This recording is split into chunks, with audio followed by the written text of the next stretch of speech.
Halo sahabat pencinta otomotif, dunia variasi atau aksesoris mobil memang tidak ada habisnya. Apapun bisa dijadikan variasi untuk mobil, terutama untuk mobil angkutan barang seperti L300 pickup, Grand Max, dan Traga. Seperti yang satu ini, ada variasi untuk atap mobil yang dibuat dari kaki rak barang. Kemudian dikasih pipa paralon bekas kaca film. Hasilnya jadi seperti ini. Cara pembuatannya pun sangat mudah. Pipa kaca film dipotong sesuai keinginan, kemudian dibuatkan stiker atau merek. Lalu di dalam pipa tersebut diberikan lampu. Agar dudukannya pas, dikasih karet atau sisa-sisa sandal jepit. Lalu dikuatkan dengan lem silikon hitam.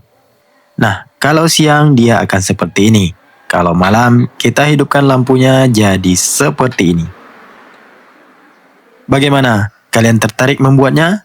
Silakan coba sendiri di rumah atau kalau tidak ingin ribet, serahkan semuanya kepada kami. Let's go!